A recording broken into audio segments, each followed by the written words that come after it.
Aloha guys, I'm here with Dennis, who is the director of the bereavement department here at the Kona Hospice. And we're going to be sharing a lot of information about all the services they offer to community members and all the special services that the hospice has.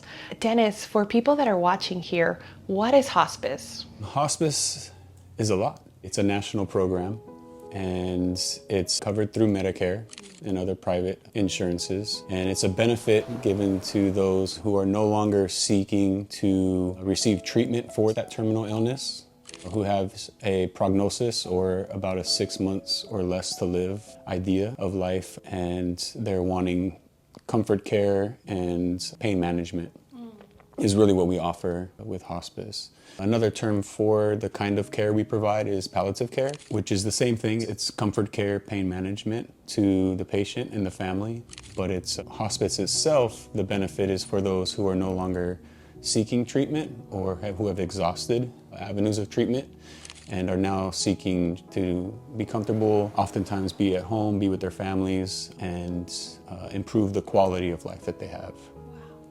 In getting to know you, Dennis, you show a lot of compassion and a lot of care for the community. How many people are staffed? About 35 here. Wow. Yeah. And that's a variety. Whenever someone's on hospice care, there's a team that they have assigned to them. So there's doctor, nurses, home health aides, social workers, spiritual care providers. Wow. Volunteers are often involved, and then for my department, the bereavement team, so grief counseling and things like that. So the whole team is provided and offered to anyone that comes on to hospice. Wow, wow.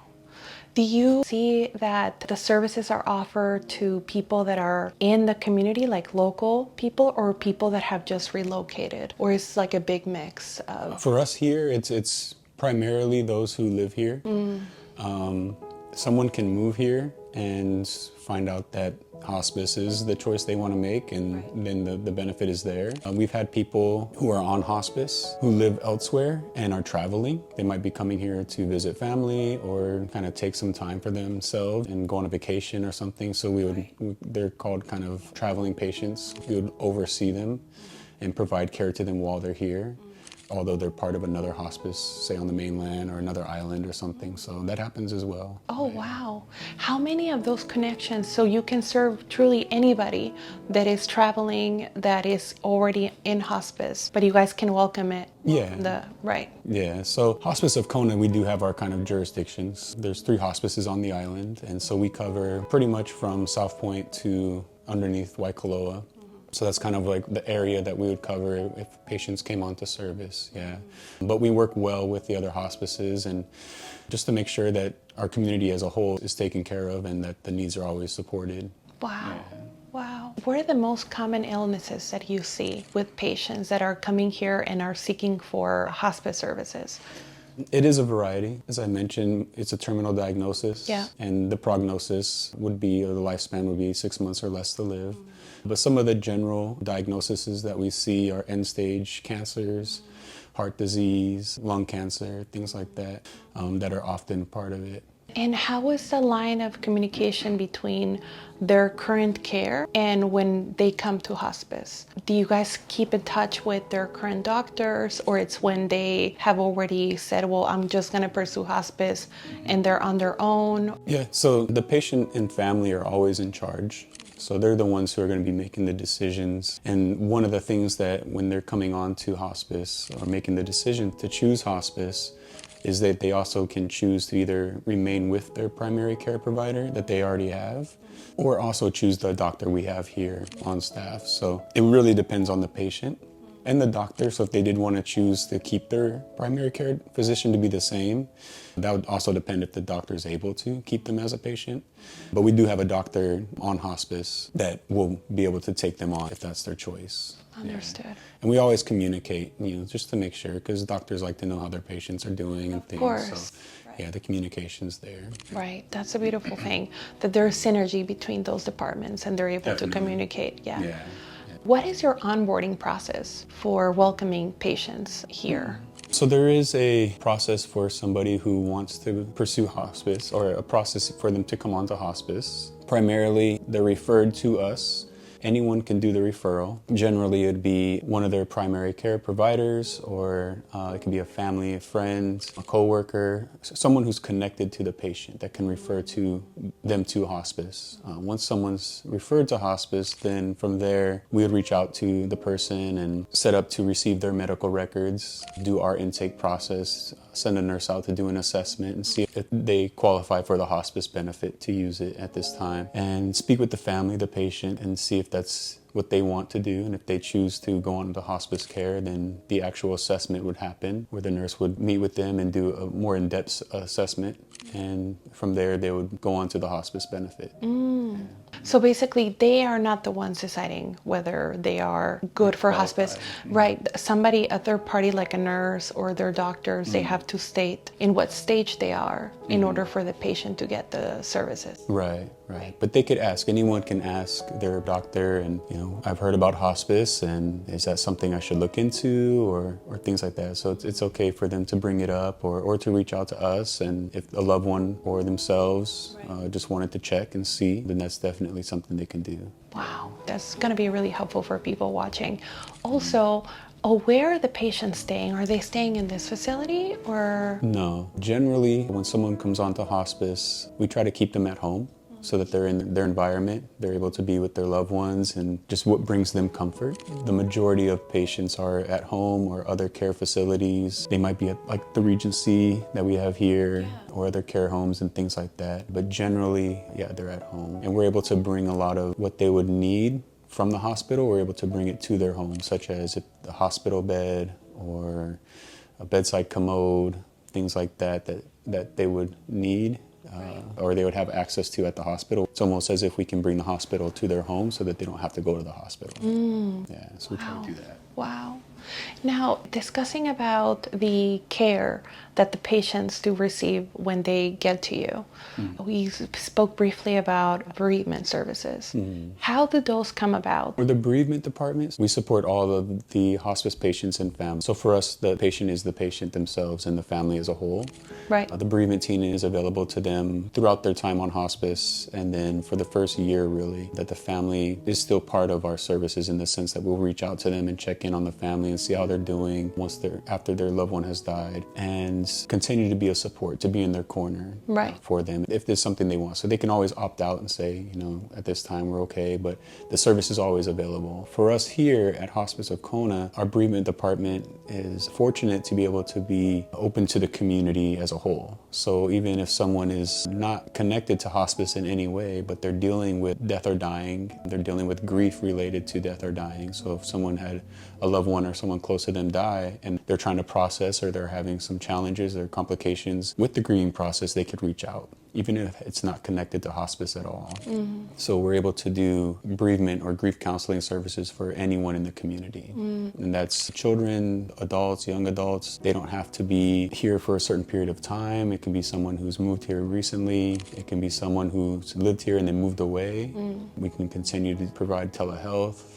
So our services, we try to meet the need, whatever the need is in the community. We try to figure out how we can meet it. And thankfully, we're able to do so.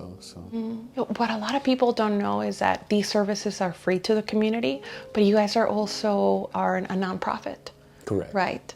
How is your organization receiving funding for these services? So the services we do have to pay for them, but they're of no charge to the community. So if someone comes in, there would be no charge to the individual coming in for grief counseling or anything like that. For the bereavement department specifically, we're funded primarily through the generous donation of community members, through fundraising events like our Royal Tea that we have every year. This year it's in December, and through Memory Lane 1 and 2 within the community. Those thrift stores are run by Hospice of Kona, and all of those proceedings go to facilitating or helping to facilitate our department, as well as the hospice house that we have in Huloloa. So that's how we're able to do what we do, is really through the donations that we receive, so that we don't have to charge the community for the services. Right, yeah. Well, you guys, I mean, I've been to Memory Lane. It is such a special store. It's located right in the heart of Kona, but that store is heavily, I mean, it receives a lot of donations from the community, and it is so impressive how much that store, I mean, obviously there needs to be more awareness about location number 2. I think that it gets visited, but not as visited as Memory Lane, that is right. Right, it's not right on the road, but that one's got a lot of really awesome stuff. I like going to Memory Lane too. Bigger things there. Yeah, it's furniture and all really awesome paintings, like all the big stuff's over there. Yeah. I've seen incredible things. I think that if you have a heart to donate or are just kind of like letting go of some belongings, that is a way that you can support these efforts, right? I think a whole lot of people don't know that they support Hospice of Kona. Yeah, that's how we're able to do what we do. And I mean, with our department, we're able to provide individual counseling to anybody in the community. We have groups throughout the month, throughout the year. This November, coming up on the 22nd, we have our Grief in the Holidays, which we do annually. Early in the year, every year, annually, we have our Circle of Remembrance, which is open to the community and free of charge. And it's a celebration of life and a way for us to, as a community, grieve together and support one another and remember those who have died that we love, and we bring photos of them and we talk story and get to hear about each other's loved ones and things. So we're able to continue to do those things through the donations and generosity of our community. Wow, that is so impressive. Yeah, that's awesome. So it's it's so beautiful when our community comes together to, you know, support these efforts that I think are so needed. Yeah. So Dennis, do you have anything for children when they're going through the bereavement process? Definitely. We have a children's grief department as well within the bereavement department, and so we can provide individual counseling to kids. Generally, it's between ages of around 5 to 18, but it really just depends again on the need. Right. So often we'll have guardians bring in children just for an assessment to see if they're processing and displaying their grief in a way that they should be. We don't try to remove anyone's grief. Grief is a normal process. When we have a loved one die or are facing death and dying, we're expected to grieve. It's part of who we are as people. So we don't try to remove the grief. We try to help them grieve in a way that's gonna be quote unquote healthy for them. Right. Coming up with different coping mechanisms and avenues that they can, tools that they can use to grieve appropriately, so to say. So we do that with children as well. And that's in an individual basis here at our offices. And then we also are in the school system. So there's schools that will reach out to us who have identified a group of children who might be dealing with grieving the death or dying of a loved one. And so we'll be able to come in and after some assessment, host a 6 to 8 week group with the school, with the students there. So we have that available to provide grief counseling for the kids. And then we have different events and things here within our facility for the kids as well to be able to connect with peers who are going through similar things, which is also a big benefit to the kids to be able to see that, okay, what I'm going through is normal in a sense, and it's okay to feel this way and to have this going on, and that I will be okay if I go through the process and things. And so being able to be with peers who are also grieving is a big benefit, and we're able to provide that through different activities. And then another organization that we're part of is Camp Aaron, and so we are Camp Aaron Hawaii for Kona, and it's a camp that's held, for us here, it's held normally annually, where the kids can be together again with their peers for a longer period of time than just a few hours in a group or in an activity setting, where we can give them resources on grief, on coping, and then also just learn how to be kids and have fun and laugh and embrace life, that we can be grieving and still living our lives as we would want to, and almost in a way of honoring our loved one by living. Right, so we're able to do that. So yeah, we definitely have services for the kids, and we're growing that as well. That is amazing. I think for anybody watching, if you are going through a situation where you think you got this, right? Know that there are services out there that are free of charge, that can get access to somebody kind and professional like Dennis and his team, to where they can walk you through this path that it is very challenging, right? I mean, I don't think anything prepares you for when you lose a loved one, right? And having somebody that is not a family, right, walk you through that path in a professional and kind way, I think it's extremely beneficial, right? because I don't think, I mean, of course you're trained and you know how to walk people through the steps and you guys have the procedure down. But if you're going on it at it alone and it's the first time, there's better ways out there, right, to process grief. Yeah, it's challenging, and there's a saying that we're not meant to grieve alone. Right. We can grieve as a community, but we can also just grieve together and being able to have people to talk to. There's 5 kind of needs that we have to help us grieve in a direction that's going to benefit us in the long run, which is watching our sleep. Sleep is so vital to our health. So we can be asking ourselves, okay, if I am grieving, how am I sleeping? If I'm not sleeping well, maybe I need someone to talk to about that. Maybe it's my primary care physician, but also maybe a grief counselor or some other avenue, because sleep is so vital. Making sure we're drinking water, because so much of our being is made up of water that if we're not drinking enough water, we're not processing as we could. Right? We already have so much going on internally. We need to make sure we're hydrated, make sure we're eating well, so our bodies have fuel to grieve, as well as everything else we have going on in life. Making sure that we have people to talk to, a social network. A lot of times when we're grieving, we don't want to talk to someone within our family or our inner circle because they might be grieving too. And we want to be strong for them. We want to protect them. So then we say nothing. But if we're saying nothing to nobody, now it's just sitting in there, it's just festering. And we would hope that we can keep it stuffed down, but we really don't. It comes out somewhere. It either comes out at 2 a.m. when you can't sleep because it's in your head, or it comes out in line at Costco because somebody cuts in front of you when you're ordering a pizza. That happened to me. So, when we're grieving, it's beneficial that we take care of ourselves. Self-care is not selfish. It's being self-aware that if I don't take care of myself, I'm not going to be able to help anyone else along the way. So if I want to protect my family and those around me, the best thing I can do is make sure that I'm taking care of myself. I put my seatbelt on first, so then I can help others with theirs. So getting that help, and a lot of times getting that help might mean speaking to someone where it's an environment meant to be discussed. Right. It's a safe environment where it's not taboo to talk about the crazy thoughts I have or the feelings I have and what's going on within me. It takes a lot of courage to talk to somebody. It's not normal for us in our culture to talk to people about our problems. And we want to kind of just, I got this, I can take care of it. I come from that mindset too. But with help, having to realize like, wow, it actually is hard to be vulnerable. It takes a lot of courage to be vulnerable because being vulnerable is scary and you're putting yourself out there to be hurt or to be let down. And so that's scary. It takes a lot of guts to do that. But when we do that, then we're able to deal with stuff that's going on that we would never have dealt with. And I would much rather deal with it with someone who's giving me the setting to deal with it than deal with it at home with people I love and I don't want to deal with it in front of. Right, or in a way that I'm not wanting to react or things like that. So we try to create a safe place where people can come to talk about sometimes the hardest stuff they've ever been through, and be able to sit there with them and just be in their corner and help them walk the journey that they're on. Wow, Dennis. That was very special. I think what you said, that sometimes when people are in grief, they're grieving with their family, right?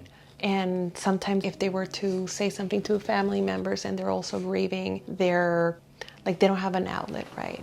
Because they're wanting to be strong for the family members, or that was that was an aha moment right there. But I am so thankful that we are conversing, and I am really encouraging anybody watching that if you're going through any situation, know that there's support out there. There's these services here on island to where you don't have to have medical, like Medicare, Medi-Cal, right?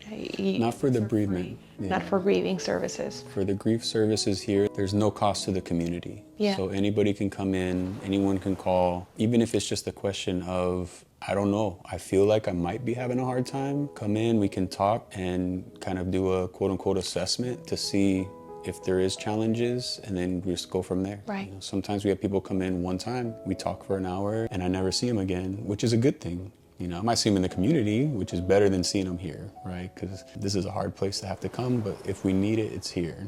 And I think that's what's important, is that it's here and for us to use when we need it, and we hope to be able to do that. Right. And you guys, for people watching, of course, you don't get to see the full spectrum of the location of this office. And it's incredible views, but also as I'm here sitting with you, Dennis, he's got the most relaxing setting. Yeah, that's good. I'm glad. In town. So, not only he's incredible as a human being, his space is very comforting, and you're here and the ocean is right there. There's palm trees right next to us. You have the sunshine, and there's very few offices that have this type of setup. And if you're going through a very challenging emotion, I think this is the right spot. Yeah, it doesn't feel like a clinic or like a hospital setting. No. This is such a cool location. Well, Dennis, thank you so much for your time. How can people get a hold of you? Go out to our website, hospiceofkona.org, or give us a call. All the information's on the website to reach out to us, to get a hold of hospice itself, or also our bereavement department. And we're here for you guys. So Awesome. Thank you so much. Oh, Dennis, thank you so much. I'm so grateful for him and grateful for these services. And I'm really hopeful that you found this information valuable if you ever need these services. Well, thank you so much for watching, guys. Aloha. Aloha. Thank you.